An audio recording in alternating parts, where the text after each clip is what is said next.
Sustainable living ni, buat yang tengah tonton live ni, orang yang mengamalkan sustainable living bukannya money focus. Kita lebih kepada environment focus. Jadi saya menggalakkan semua tanam secara organik. Kalau tak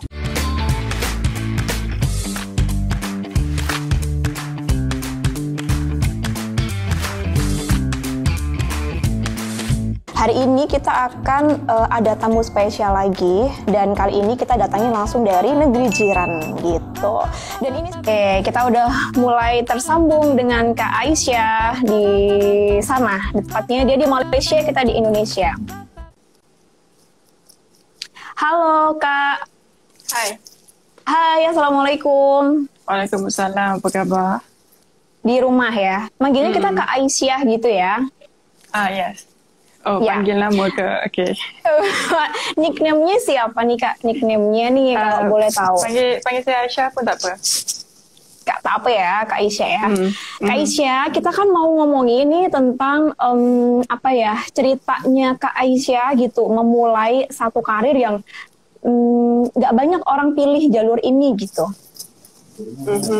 Nah, sebelumnya mungkin Kak Aisyah boleh cerita sedikit gitu, sebelum memutuskan untuk pulang kampung, kemudian bertani, apa aktivitasnya Kak Aisyah sebelumnya itu apa? Sebenarnya saya sebelum sambung buat kebun ni, saya sambung masters. Dalam masa yang sama buat masters tu, saya juga sebagai freelancer, graphic designer, broker grafik dan juga penyunting gambar. Jadi lepas daripada masters tu, sekejap, boleh dengar ke? Clear ke? Udah denger ini, jelas sekali. Okay. Jadi lepas daripada masters tu, saya balik ke kampung sebab saya nak cari kerja kat kampung satu. Sebab saya nak cari kerja kat kampung tu sebab saya ada tanah dekat sini. Jadi saya nak usahakan tanah tu, dalam masa yang sama saya nak cuba berbakti lah dekat saya punya negeri, Perak. Jadi saya balik kampung, saya cuba apply kerja berdasarkan masters punya qualification. Tapi sementara tunggu qualification tu approve ataupun diterima, saya bertani untuk menggunakan masa yang ada lah. Jadi dah sampai setahun sekarang pun tak ada satu yang approve. Jadi saya susah juga buat kerja sebenarnya kat Malaysia ni, tak senang. Jadinya saya fokus buat kebun. Saya memang fokus buat kebun daripada mula, bukan tujuan untuk berkebun semata, tapi untuk penuhkan masa. Dan sedar kebun pun dah besar, dan saya rasa sekarang InsyaAllah saya dah tak perlukan kerja yang saya apply tu. Saya buat kerja sendiri. Mana tahu satu hari nanti saya boleh ciptakan kerja untuk orang lain pula. InsyaAllah. Iya. Kalau di Indonesia itu juga sekarang lagi booming juga Kak Aisyah, generasi tanpa kantor. Jadi banyak anak muda itu yang kerja tapi dia sudah explore, tapi biasanya di industri kreatif ya Kak Aisyah. Nah, tapi Kak Aisyah ini pilih jalur yang kenapa pertanian seperti itu? Apa yang mendasari? Apa ada your family background mungkin? Pertanian ni dia sebab satu, dia memang hobi saya. Nombor dua, dia sihatkan badan. Nombor tiga pula, dia bagi kita sumber makanan. Dan nombor 4 pula, saya buat pertanian secara 100% organik untuk alam sekitar. Dan itu 4 utama kenapa saya pilih pertanian lah. Dan nombor satunya memang paling nombor satu sebab minat saya. Tapi ada your family background gitu, ada sempat? Yes, memang saya punya family, keluarga saya punya keluarga sendiri, keluarga besar. Zaman atuk nenek tu memang kami semua memang bercucuk tanam. Macam atuk nenek saya tu dia tanam getah, rubber tau, rubber. Getah tu saya kiranya saya membesar dalam keluarga yang petani lah, peladang. Cumanya saya punya atuk dan nenek bukan tuan tanah, dia lebih kepada pekerja. bawa ke kalau di sini buruh petani. ya buruh. Jadi turun ke anaknya dah mula well developed dan berpelajaran semua. Masih juga bertani tapi sebagai part time, ada kawasan sendiri, beli tanah sendiri. Dan keluarga saya banyaknya fokus kepada tanam pokok buah. Dia orang buat food forest, buah-buahan tempatan. Saya seorang aja yang tanam sayur. Oke. Tapi your family sama your relatives taunya adalah Kak Aisyah adalah Bachelor of Arts gitu ya, punya gelar sarjana Yes. arts Memang, kayak gitu lah. Memang keluarga kenal saya dalam bidang seni lah. Dan sudah mungkin sempat bekerja mungkin freelance gitu di mungkin good company juga di Kuala Lumpur ya waktu itu. Ya, boleh lah. Good. Kira well known jugalah saya selalu dapat job daripada situ. Nah, kemudian you end up here in the middle of farm kayak gitu. Apa ada komentar-komentar biasanya kan seperti itu ya? Apa yang biasanya mungkin? Itu biasalah. Kalau orang sebut-sebut tu, kalau kita tak buat apa pun orang sebut. Kalau kita buat apa-apa pun orang sebut juga. Jadi kita tak boleh nak fokus. Betul. Kita tak boleh nak fokus kepada apa yang orang cakap. Kita kena fokus apa benda yang kita buat dan kita kena baiki apa benda yang kita buat sampai satu tahap. Kita tak boleh relax. Kita tak boleh ada zone selesa. Kalau kita dah start selesa, kita kena keluar daripada zone tu. Kembangkan lagi. Tak kisahlah dalam bidang sama ataupun bidang tak sama. Sebagai maksudnya Kak Aisyah ini kan juga generasi tanpa kantor, role model kita gitu untuk generasi tanpa kantor. Nah, gimana Kak Aisyah mandang pertanian ini bisa jadi kayak future job gitu buat anak-anak muda gitu? Karena mungkin Kak Aisyah merasakan cari kerja susah banget gitu. Mungkin nggak di Malaysia aja, mungkin di Indonesia pun juga kami semuanya anak muda itu merasakan yang seperti itu. Nah, tapi kan banyak yang mandang ya Kak Aisyah pertanian itu kayak apa ini dirty job kayak gitu kan, kayak terus no money gitu, terus it's old kayak gitu. Nah, gimana nih statementnya Kak Aisyah membuktikan pertanian tuh bisa jadi future jobnya kita? Sebenarnya buat apa benda pun kita kena ada ilmu. Kalau you tak ada ilmu, you cuma jump start semata tanpa ilmu, you tak ada basic, you tak ada ilmu pengetahuan, orang takkan pandang you, orang takkan dengar apa you cakap, orang takkan ikut apa you buat. Sebab you tak ada ilmu. You tak tahu you sendiri tak tahu apa benda you buat, macam mana you nak expect orang akan terinspirasi dengan apa yang you buat dan akan mengikut benda tu. Jadinya kita berbalik kepada soalan tadi, untuk menjadikan pertanian ni sebagai satu kerjaya untuk orang muda kan. Itu satu yang bagus. Satu sebab semua orang akan ada sumber makanan sendiri. Walaupun macam tu ada benda yang kita tak minat. Contohnya dalam ilmu pertanian ni bukan sekadar tanam pokok. Tapi kita buat baja. Kita buat kompos. Kita buat, mungkin kita buat design. Mungkin kita buat landscape. Dia ada banyak cabang. Jadi pilih mana cabang yang kita suka dan fokus kepada itu. Dan yang nombor satu sekali semua orang nak kena ada kalau nak buat pertanian, kena ada ilmu lah. Dan jangan terus, macam mana nak cakap ya, jangan terus buat secara big scale. Buat secara small scale.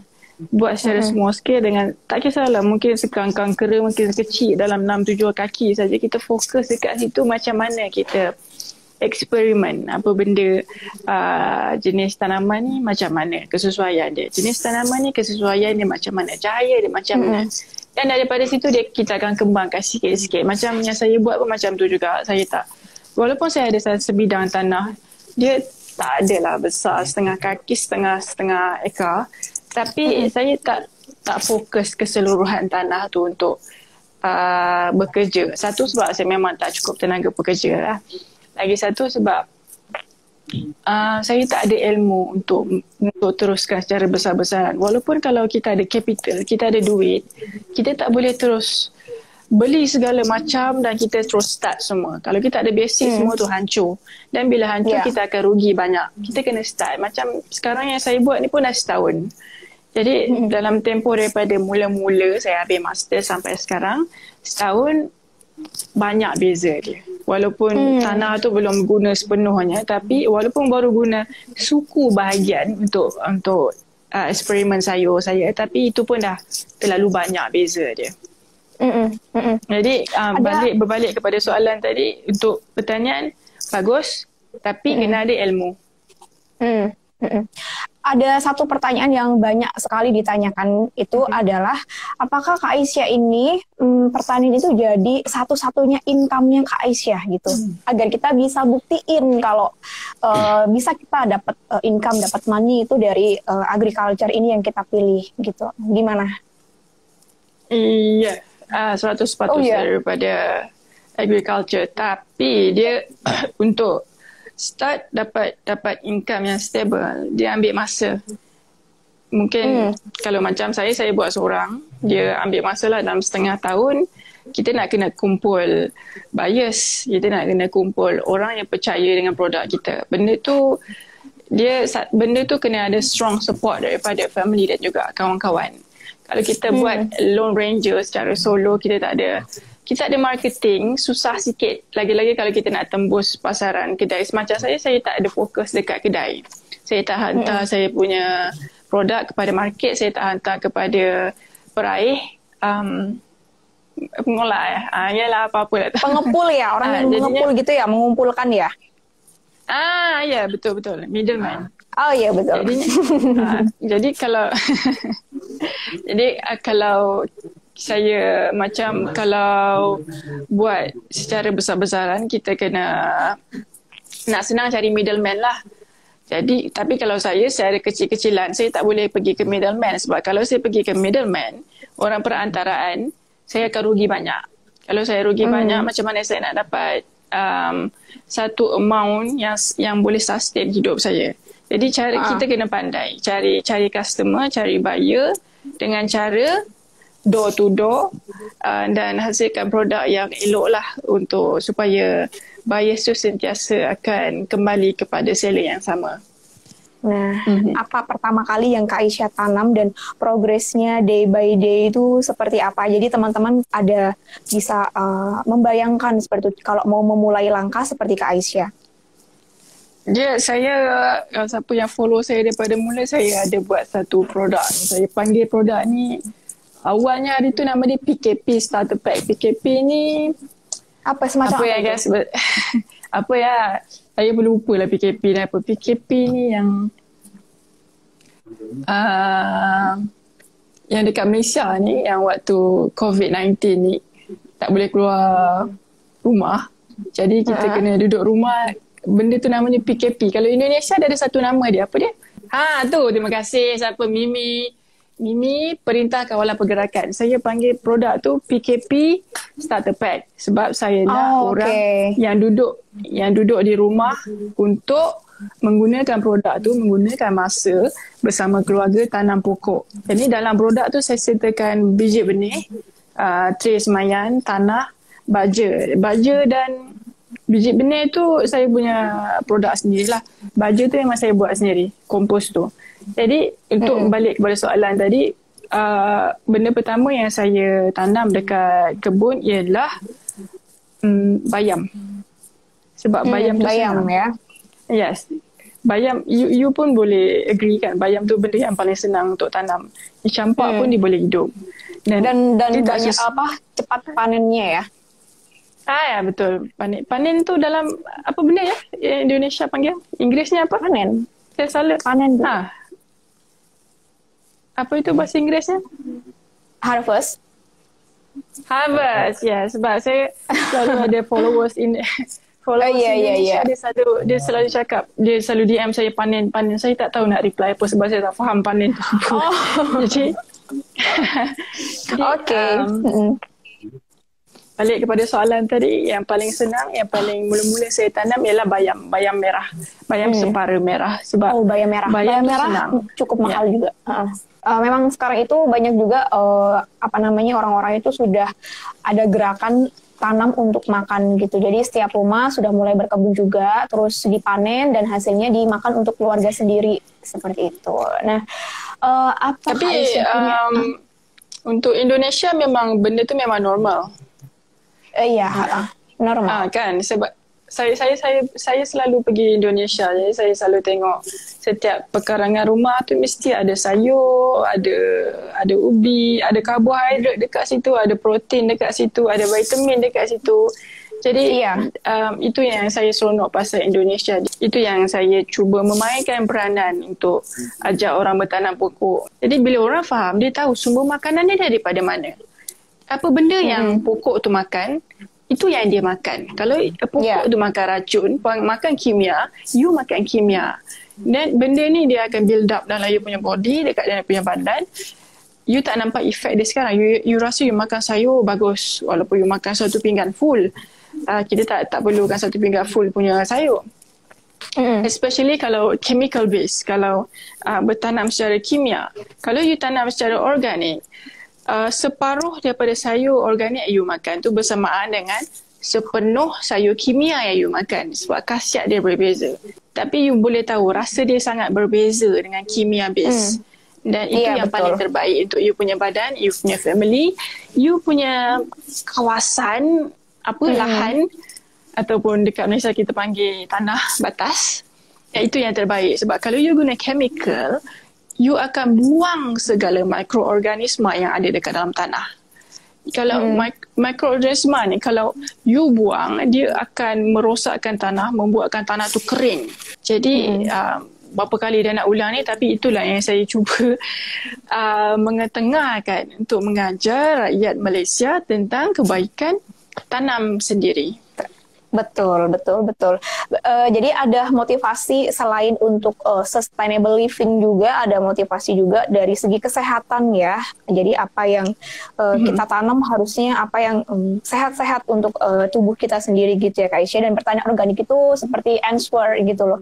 Sustainable living ni, buat yang tengah tonton live ni, orang yang mengamalkan sustainable living bukannya money focus. Kita lebih kepada environment focus. Jadi saya menggalakkan semua tanam secara organik. Kalau tak boleh 100% organik pun tak apa. You guna 80% organik, 20% kimia, which is still organic. Jadi teman-teman sekalian, kalau semisal kita udah bisa berkebun di rumah, selain untuk konsumsi keluarga, itu juga bisa dijadikan alternatif income dengan cara dijual setelah panen. Kalau Kak Aisyah caranya door to door ya Kak Aisyah ya? Apa dia? Kalau Kak Aisyah caranya kalau sudah panen dijualnya door to door gitu kan? Yes, sama dia. Saya ini juga ada nih benda yang ada ekstra. Ada ekstra. Nah, teman-teman juga bisa nih memanfaatkan teknologi. Jadi kita kan juga sudah ada e-commerce agribisnis juga ya, yang kalau teman-teman semuanya itu panen, teman-teman bisa selain door to door untuk bisa lebih dapat hasil yang money yang banyak, itu bisa melalui e-commerce juga gitu, e-commerce agribisnis tepatnya ya, seperti GDM Agri ini juga gitu. Kak Aisyah kan masih muda, apa tidak malu karena punya fokusnya pekerjaannya di dunia pertanian? Oh, malu. Kenapa nak kena malu? Saya karena tadi yang saya bilang, karena pertanian kan termasuk yang old, dirty, dan tidak banyak anak muda itu menengok ke agriculture. Itu saya cakap. Beza satu orang tu dengan apa benda yang dia buat ialah ilmu. Kalau you ada ilmu, automatik orang akan pandang you tinggi. Kalau you tak ada ilmu, you buat kerja jadi menteri pun orang tak akan pandang you. Sebab you tak ada ilmu. Jadi jawapannya saya tak malu dan saya bangga. Role model banget. Satu pertanyaan sebelum menutup live Instagram session kita ya Kak Aisyah ya. Jadi kita di GDM Agri ini punya campaign berkebun di rumah aja. Dah 1 jam ya Kak? Udah 1 jam yang nggak berasa. Nah, 1 jam deh. Okay. Kak Aisyah punya satu motivasi, satu pesan nggak untuk anak muda di Indonesia atau mungkin juga yang lagi nonton live Instagram ini untuk apa ya, memulai berkebun dari rumah sendiri gitu. Mungkin untuk dikonsumsi sendiri atau mungkin dijual sebagai apa ya, income-nya dia. Ada motivasi nggak? Kita tolong dimotivasi dong Kakak. Di Indonesia dan juga di Malaysia dan juga di mana-mana tempat pun, dia sebenarnya masalah nombor 1 orang muda tak bercocok tanam ni sebab orang muda tak makan sayur. Orang muda ramai tak makan sayur. Jadi macam mana dia nak minat untuk bercucuk tanam? Sebab dia tak suka pun benda tu. Orang yang nak buat pertanian ni, kita tak boleh nak fokus kepada semua. Saya cuma fokus kepada anak muda yang ada inisiatif nak bertani tapi tak tahu. Jadi kalau tak tahu, saya pun tak tahu asalnya. Jadi kena banyak belajar. Cikgu yang terbaik, yang memang ada kat mana-mana. You pergi kebun dia ada, you pergi toilet dia ada, you dia kat atas katil pun dia ada. Cikgu tu Google dengan YouTube. Tengok selalu. Dan tengok, you faham kan, you apply dekat apa benda yang you buat. You buat kecil pun tak apa. Tapi you buat kecil tu, you buat berkali-kali sampai you faham. Lepas tu barulah you lompat kepada tempat yang sedikit besar dan seterusnya lagi besar. Jadi you build up you punya kebun. You bukan saja build up you punya kebun, you build up you diri you sendiri. You build up you punya ilmu sendiri. Jadilah orang yang berilmu. Terutamanya kita Asia. You tahu kan Asia, orang putih takkan pandang kita. Kita yang pandang orang putih. Jadi kita kena jadi orang yang berilmu. Dia je yang pandang kita. Karena itu yang memang saya belajar membedakan. satu benda baru hari ni. Apa? Which is gengsi, malu. Gengsi, baru dengar hari ini ya. Ya, baru dengar ini first time.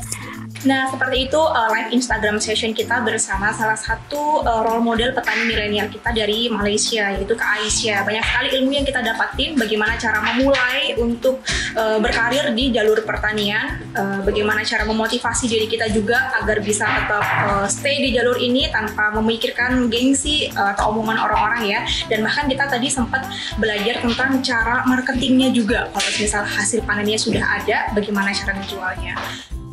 Ba ba ba ba ba ba ba ba ba ba.